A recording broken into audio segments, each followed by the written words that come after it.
Hey guys, my name is Kartika. So today I'll be delivering a dramatic reading from a Disney movie which is called The Mulan. So by the end of this video, I hope people who are watching this video can get a clear picture of what the story Mulan is called. So let's get into it. Once upon a time, in the beautiful land of China, there lived a brave and loving girl named Mulan. Her home was nestled between two mighty mountains, guarded by the vast, whispering bamboo forest. Mulan lived with her mother and her father, Faoshu. Faoshu was a warrior, a hero from a great war, and his body carried the marks of many battles. But the war was long past, and now he spent his days teaching Mulan the wisdom of their ancestors. Mulan loved hearing the stories of her father's bravery, and deep inside her heart, a tiny seed of courage began to sprout. One day, while Mulan was helping her father in the garden, a royal messenger arrived on a horse as black as night. He bore a decree from the emperor. The Huns, a fierce, ruthless enemy, has invaded their peaceful land. Every family had to send one man to fight and defend their home. The news fell heavy on Mulan's heart. Her father was old and weak, but he was the only man in their family. That night, under a sky full of twinkling stars, Mulan made a decision. She couldn't let her father go to war. She would take his place. With determination burning in her eyes, she took her father's armor, his sword, and his horse, Khan. Dressed as a soldier, she bid her sleeping family a silent farewell and rode into the moonlit night on a journey that would change her life forever. The next morning, Mulan arrived at the training camp. She introduced herself as Spank and quickly found that being a soldier was not easy.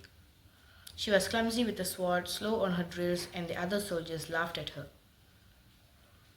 But Mulan was deterred.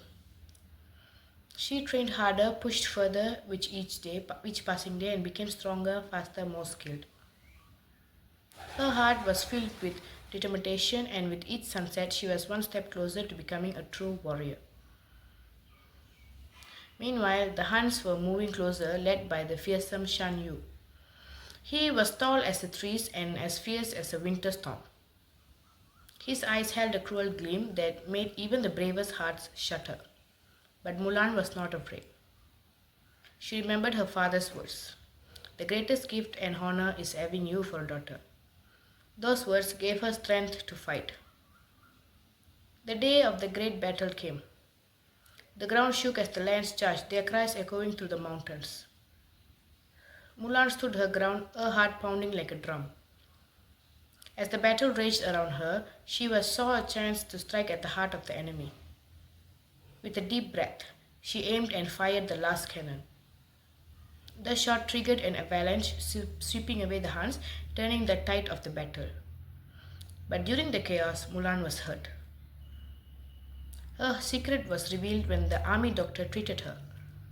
The soldiers were shocked. A woman in the army was forbidden.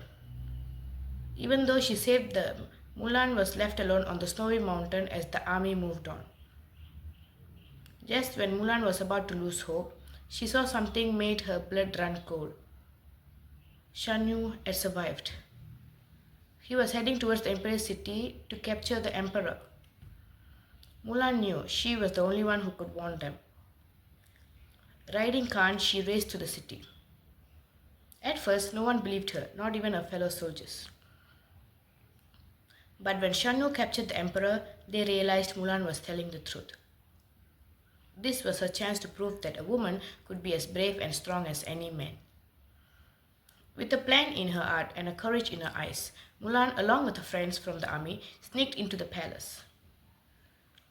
Using their wits and strength, they disguised themselves as concubines and distracted the Han guards.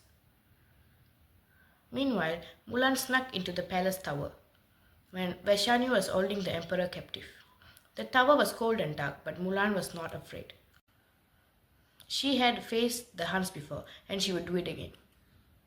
As she climbed higher, she could hear the wind, carrying the faint sound of celebration from the city below, unaware of the danger lurking above. Finally, she reached the top of the tower. There, in the dim light, stood Shan Yu, menacing and powerful. But Mulan was ready. With her father's sword in her hand and her family's honor in her heart, she attacked. The battle was fierce. Mulan moved like a swift river, her every strike precise and powerful. With the final daring move, she disarmed Shan Yu and rescued the emperor. As Mulan emerged from the tower with the emperor, the city erupted in cheers. The soldier who had once laughed at her now looked at her with respect. Mulan had not only saved the emperor but also the entire kingdom. She was a hero. The emperor, grateful and impressed, offered Mulan a position in the council. But Mulan's heart longed for her family. She politely declined the offer and asked only to return home. Before she left, the emperor gifted her Shan Yu's sword and his crest, symbols of bravery and truth. Mulan returned home, unsure of her welcome. She had disobeyed her family, broken the rules, but she had done it to protect them. As she approached home, her heart was pounding, but her fears were quickly swept away. Her family embraced her, eyes filled with pride and love. They didn't care about the medals or the honors.